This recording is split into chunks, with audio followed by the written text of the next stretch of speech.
I did struggle with motivation on a constant basis. At one point, I didn't know, to be honest, whether I should continue or not. And we cannot treat these conditions as common conditions. They're not common. Throughout the history of tennis, we've seen players retire due to physical issues, old age, changed priorities, and on rare occasions, loss of motivation. But while Novak Djokovic isn't looking to retire from tennis anytime soon, the way his 2024 season has panned out so far has been a real head-scratcher. Djokovic made it to the last 8 at Roland Garros after coming off the back of 2 5-set thrillers, but had to retire from a knee injury. And looking at everything that has happened in the last couple of days, I think it's time to put Novak Djokovic's year so far into perspective. As we know, Djokovic had a poor start to the season by his usual lofty standards, and at some point, it started to feel like we were running out of excuses for him. A first ever loss against Alex de Minaur at the United Cup. Novak was injured, and it's just the United Cup anyway, some would say.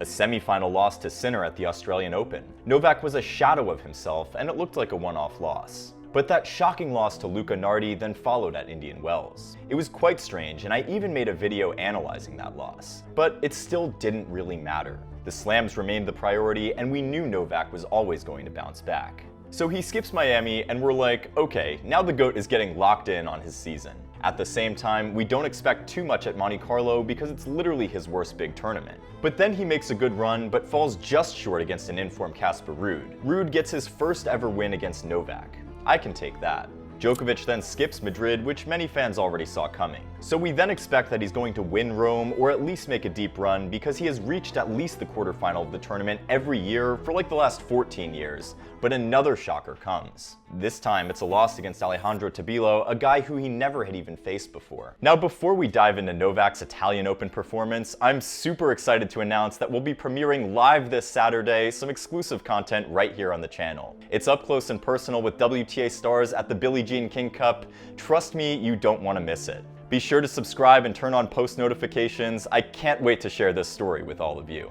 The 6-time Italian Open champion Novak was just coming off the back of a routine win against Corentin Moutet in the first round at the Italian Open until that strange water bottle incident. Coming into the match against Tabilo in the second round, Djokovic recalled that he felt lost throughout the match and was worried about his flat performance. Oh, the match ended in a straight sets loss with Nole winning only 5 games. We then had to circle back to that water bottle incident to see just how significant a factor it was. His balance and coordination was questionably poor, but we saw this kind of mixed reaction with some fans thinking it was just another excuse. Djokovic did do some tests and scans after the loss, and everything came back normal. So, with not many matches under his belt, Djokovic accepts a wild card to Geneva as he looks to rev up the engine ahead of Roland Garros.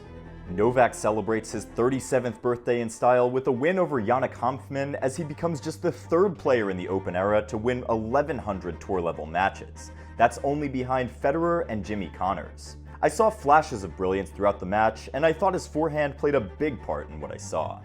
It was brutal and did the most damage throughout the match. Not even a rain delay in the first set could stop his momentum as he took the first set 6-3. Over the course of the match, I felt like Novak was showing a lot more interest compared to what we had seen in some of those performances earlier in the year. Hanfmann was up 3-love in the second and even had a break point to steal the double break, but Djokovic flipped the script and went on to win the next 6 games to close out the match in style. Djokovic saved 10 out of 11 break points, and personally, I was happy with that performance. Djokovic faced Griekspoor in the next round, and to be fair, Griekspoor was hitting the ball better in the first set as Djokovic found himself in a hole. Djokovic saved 4 set points at 4-5, coming clutch either through an ace or a big serve that Griekspoor couldn't quite contain. The Joker then went on to break Griekspoor and take the first set 7-5. Griekspoor would have been disappointed in letting the set slip away from him, but instead of coming back with the response, he literally went MIA as Novak served him a breadstick to take care of business in the second set. Things are looking up at this point, and I reckon winning the title shouldn't be a problem for Nole. Well, he faced Tomas Machac in the semifinal in Geneva, and really, I'm not quite sure what to make of this match. I mean, Machac is down 1-4, then wins 5 games in a row to take the first set. Novak then wins 7 games in a row as he bagels Machac to force a decider. Machac himself then flips the script, winning the next 6 games in a row to run Djokovic out of the building. Very weird twist to the match, not something we see often on the ATP Tour. That said, Machac was the better player. He was able to get more from his second serves while also cashing in on Novak's second serves with deep returns from the baseline. However, we also saw Novak struggling physically at times. He received a medical timeout at the end of the first set and looked a lot fresher coming into the second. He would then, though, fade away in the decider. Machac would have been happy to get his second top 10 win of the year, but for the rest of us, our hopes of seeing a potential rematch with Casper Ruud in the final were dashed to pieces. Now here I am, worried again, because thinking about that match, Djokovic appeared to be breathless at times between points. Should he have stuck with his fitness trainer? I don't know. At the same time, we have no idea what awaits us at Roland Garros. Now here's Djokovic with a 14-6 record on the season ahead of Roland Garros. For context, 30 ATP players had won more matches than Nole at this point. Also, we're almost midway through the year and Novak is still without a title. In fact, he hasn't even reached a final. Everyone is talking about Novak at this point. For some former players and legends, they think it's the age factor. Other legends like Mats Wilander believe that Djokovic's flat performances have more to do with his return of serve. It isn't where it used to be, according to Wilander. Personally, I still see some minor problems with his movement and reaction. With all that said, ahead of Roland Garros, Novak confirms that he's feeling a lot better. The predictions start to roll in. Former world number 1 Andy Roddick sees Djokovic making the semis but falling just short to Zverev. Because we couldn't do a recap last week, I made my predictions in the newsletter, so be sure to subscribe and check them out. I'll leave the link in the description for you down below. Now, in the press conference ahead of his opening match at Roland Garros, Djokovic reaffirmed his self-belief and title ambitions while still keeping expectations low. Well, there's always that kind of conviction and belief inside of me that I can win a slam. I mean, that's the reason why I'm still competing at this level. That's why I'm here. At this age, I wouldn't be really competing at the slams and continuing to play professional tennis if I didn't believe that I possess quality to go all the way to the title match. Let's not forget that even with all the struggles, Novak is so goated that he's been either breaking or creating unbelievable records even without doing anything. What's the latest one? Becoming the oldest number 1 in ATP history. Going into the analytics a bit, I explored Tennis Insights data for, well, more insights on some of his performance-based metrics. So right here on the screen is the 2024 clay court average for attack, conversion, defense, and steal for the top 16 seeds at Roland Garros. Only 3 players, Sinner, Rublev, and Tommy Paul, have been more clutch when it comes to winning points on the attack. Looking at defense, we see Novak as an outlier here. He hasn't done much defending, but still manages to steal points when on defense. Now, this data might have its shortcomings because of the sample size and opposition quality for different players, but at the end of the day, Novak isn't exactly playing terribly at the moment. In fact, he has played really good tennis at times, but struggled to keep up with the consistency. Here's how his French Open run played out. Novak started his title defense in the opening round against French wildcard Pierre-Hugues Zuber on Tuesday. Early on, the Serbian was clipping the lines with shots like this. Djokovic then took the first set 6-4. However, an inspired Herbert showed up in the second set and there was little to separate both players. It ultimately came down to a tiebreak, and here's how Novak took the second set in this forehand cross-court battle.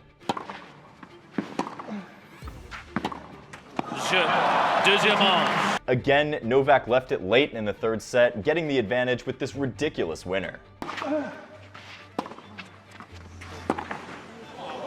Herbert went on to double fault, losing in straight sets.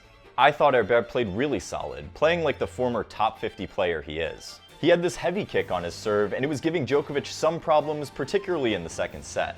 But at the end of the day, Herbert's baseline game was no match for Novak's. Novak had great numbers behind his serve, facing only 1 break point the entire match. Personally, I thought Novak looked to be flatlining at times, not appearing happy with the quality of his game. The consistency wasn't there, and it allowed Herbert to make the match closer than the Serbian might have liked. After the match, Djokovic spoke about his commitment to finding his best tennis, and here's what he had to say. You know, in terms of my commitment to the practice weeks and practice sessions, that hasn't gone down, to be honest. You know, I really, whatever my team and I, agree on and whatever they want me to do, I do it. You know, I show up every day on practice courts and gym and whatever I need to do fitness-wise. Djokovic would have been happy to face Roberto Carballes Baena in the second round as he looked to play his way into form. But while Carballes Baena raced out of the blocks, Djokovic was off to a slow start.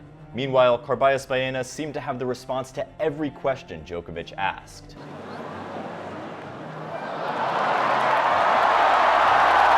But at 5-4, Djokovic made his move, breaking Carballes-Baena to take the first set. From then on, it was pretty much a straightforward affair as Djokovic obliterated Carballes-Baena from the baseline for a 6-1 scoreline in the second set.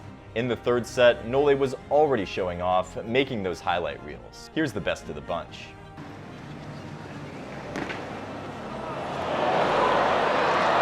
So there you have it, a 6-4, 6-1, 6-2 victory for the GOAT. Novak was a lot more aggressive on the baseline, stepping in on returns and pushing Carballes-Baena from side to side. His ball striking was as clean as we would expect. And really, this is one thing I love about 5-set tennis and Grand Slams. You can pace yourself and play your way into form.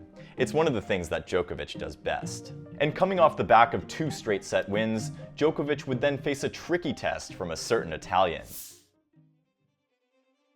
We knew that Novak's third-round match against Musetti was always going to be a blockbuster match. Although Novak has the clear lead in their head-to-head, he sometimes has struggled against the Italian. In 2021, he had to come from 2 sets down to beat Musetti at this same tournament, and in 2023, he was actually beaten by Musetti in Monte Carlo. Now, I had Novak winning this one for sure, but the way and manner in which he did it left me at a loss for words. Novak broke Musetti at the death to take the first set, and it looked like he was already short of breath, as we can see here.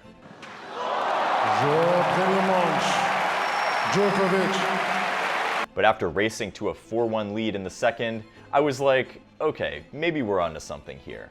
Well, it didn't quite play out that way. Uncharacteristic errors from Novak coupled with some Musetti brilliance brought the set level. After Djokovic blew a set point on serve, Musetti knew it was now or never for him. He unleashed everything he had, and here's how he drew level.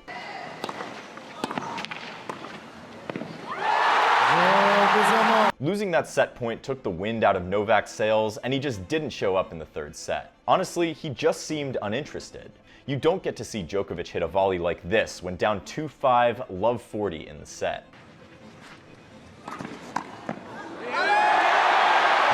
What in the world? At this point, the match was starting to give me that Wimbledon final vibe against Carlitos, where Novak had the second set on his racket, lost it, and then disappeared in the third. Anyway, we've seen this play out before.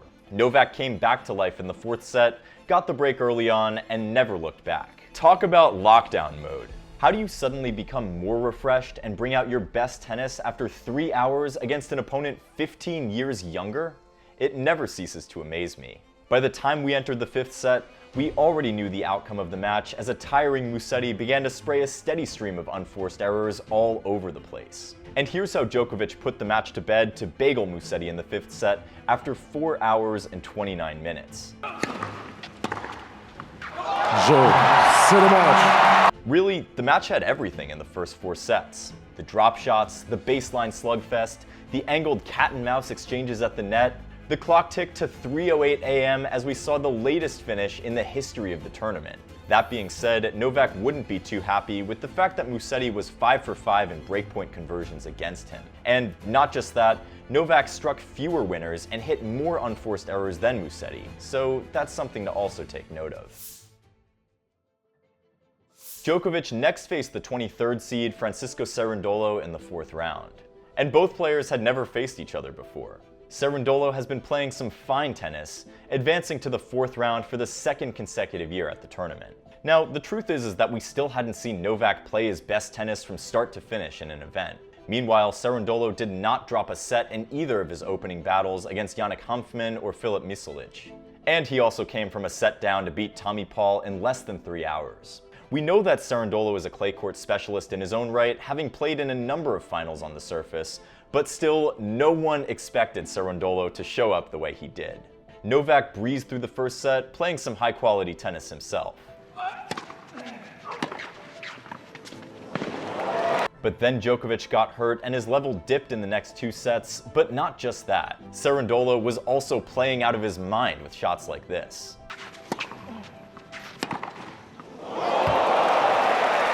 With the help of painkillers and an insane mentality which needs to be studied, Djokovic rallied from being down 2-1 and down a break in the 4th set to win the match in 5.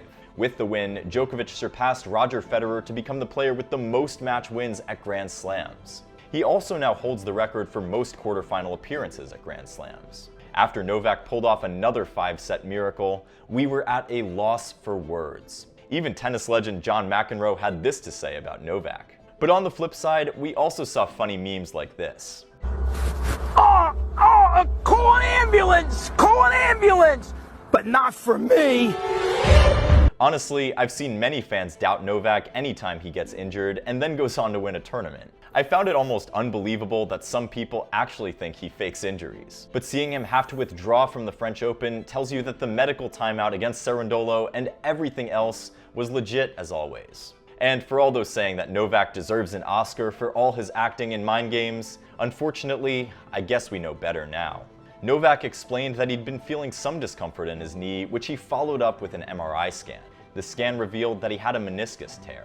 Usually, tears in the meniscus take anywhere from 1 month to a couple months to fully heal, and essentially this means that Novak's hopes of making it to Wimbledon are not looking good, at least in the moment. With the Olympics not being too far away, Djokovic will be looking to recover in time for both of these tournaments. In the meantime, Jannik Sinner finally dethroned Djokovic to become world number 1. And it's safe to say that we all knew this was going to happen sooner rather than later. However, the most concerning issue for me with this whole thing is who gets blamed for the injury. Now, let's establish the fact that anyone can have injuries under any circumstances. However, it's possible that the tournament organizers might have had a role to play in this one with some terrible scheduling. Novak having to play until 3 a.m. and then play 2 5-setters that lasted almost a combined 9 hours meant that he didn't get to recover fully. But no doubt he will be proud of what he achieved even on the injured knee. I'm also aware that Novak complained about the court conditions and how slippery it was in his post-match conference. He wanted the court swept. However, nothing was done, and that led to his injury, according to him. And actually talked about, sweeping the court, every second, third changeover. The injury that I had today with the knee happened exactly because of that, because I slipped. Could have this injury be prevented? Possibly, if there was just a little bit more of a frequent care of the court during the set. That's basically all I asked for. So over to you guys. Is there a strong argument that Djokovic got screwed by the organizers? Because personally, I kind of think so. Or do you disagree? If history tells us anything about Djokovic's career, it's that he's capable of anything. But at 37 years old and coming off a major knee surgery following the injury at Roland Garros, there is a cloud of uncertainty, and frankly, it doesn't look good at the moment. Where did it all go wrong? Be sure to let me know in the comments. And if you like this video, be sure to subscribe and keep up with all the action here on Courtside. Until next time, keep going for the lines.